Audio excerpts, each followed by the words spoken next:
everybody, thank you so much for coming back to the channel. Today we're doing Roark's 9-month update.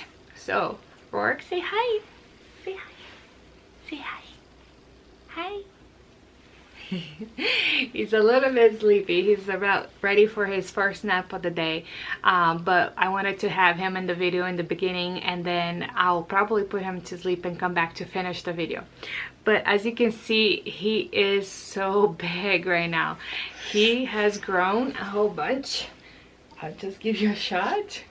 Look at those thighs. They're so edible. And he looks like a proper toddler now. Yeah, you look like a proper toddler. Even though he's only 9 months, he's really big for his age. So let's start with the stats. We just came back from his pediatrician. He had a shot for the last hepatitis B shot, and we didn't give him a flu shot yet. So he only had 1 shot this time, which was good. And then they did also like a blood test to test for anemia, and that was a little bit cruel because they have to prick his heel and then squeeze it to fill out like a half of a little ampoule, I think is the name. And instead of just using a needle, I guess, because they can't stay still. But anyway, let me put him down. So they can't stay still, so they can't use the needles, and so they just prick the finger, the foot, and then just squeeze it out, and that's really awful. The nurse call it barbaric. So for his stats, he's 29 inches and a quarter long, and he is weighing at 20 pounds 2 ounces. So he's on the 85th percentile for height and 60th percentile for weight, which I was a little bit worried about last month on his weight because he hadn't been gaining a whole lot, and he has stayed at this 20 pound mark for a couple months now. But the doctor said that it's great. It's because he's moving a lot, and he seems to get enough calories through the day. He's not starving, so it's a good thing, and he's growing in height, and he's on the right lines of the chart, so that's good. And then for his head, I don't remember exact, 17.5 I think is the inches, and he's below on the percentile for head circumference. He was born at only 2% on his head. He had a really small head. I think it was 14 inches. So he has come a long way, and now he's on the 40th percentile, so that's good. And he checked his development and everything seems great. We did talk about his allergy to dairy and soy, and I've had a piece of pie when we camped a couple weeks ago, and he had a reaction to it, so to the dairy in the pie.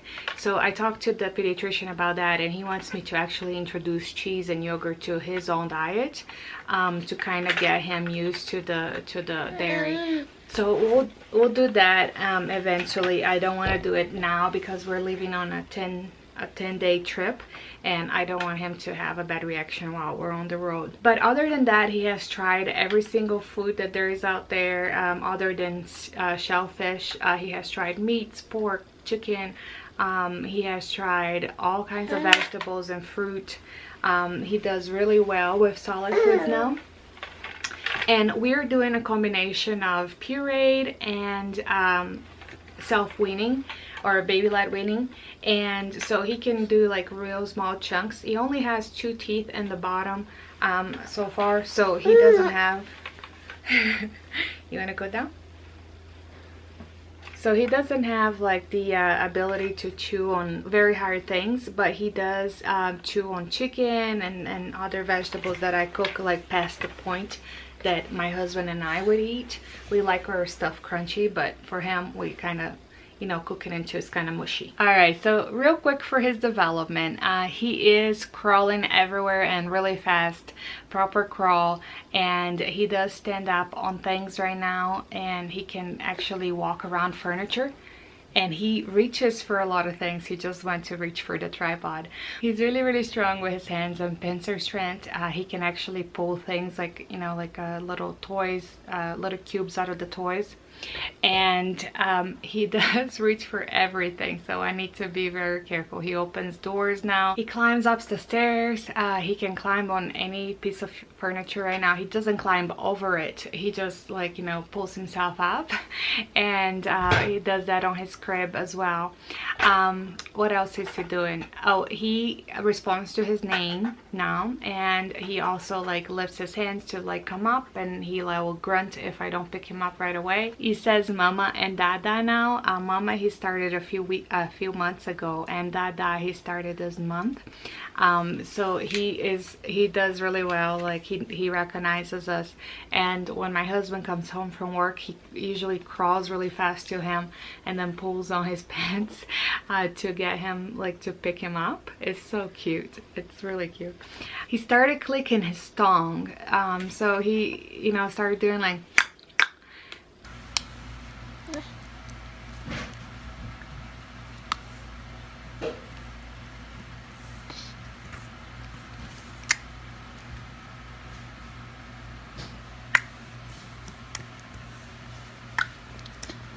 he really likes to read books and look at the pictures, and there are a couple books that are like his favorites now, and he just gravitates towards them, and then he just opens and looks at the picture. Right now he's looking at a book, so he just likes to turn the pages and look at them.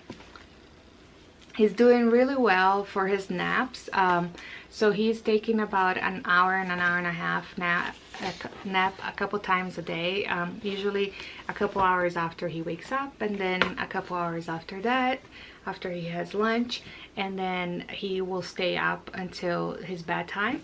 And his bedtime routine starts around 7:30, where we give him a bath and then read him a story, and then feed him, and then he goes to bed about 8:30. We're trying to bring his bath time a little earlier because we did notice he's a little bit more cranky when we're trying to put his pajamas on when it's a 7:30 versus like 6:45 or 6:30.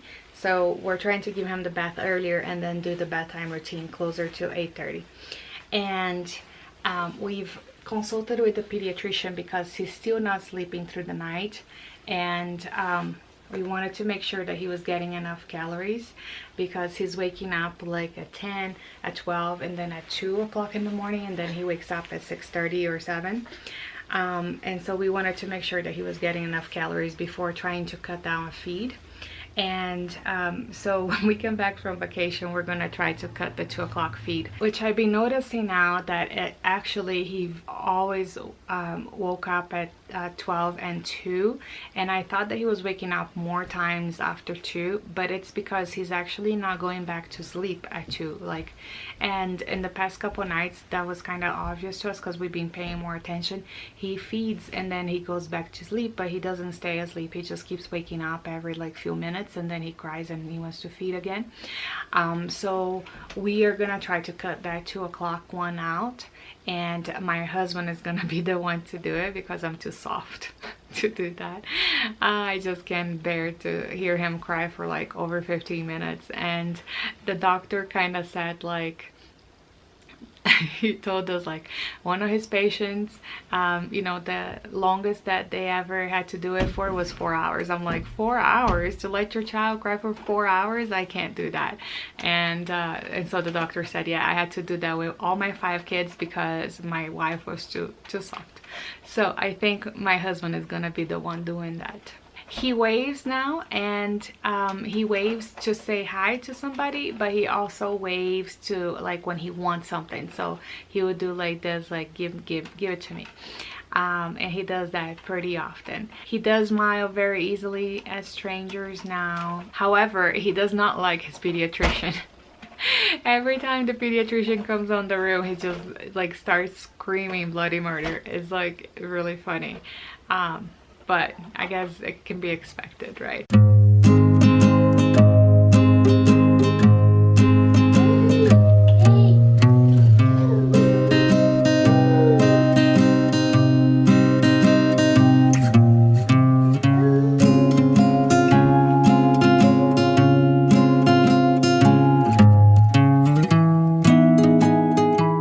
So that's that's it, guys. Thank you so much for watching this video.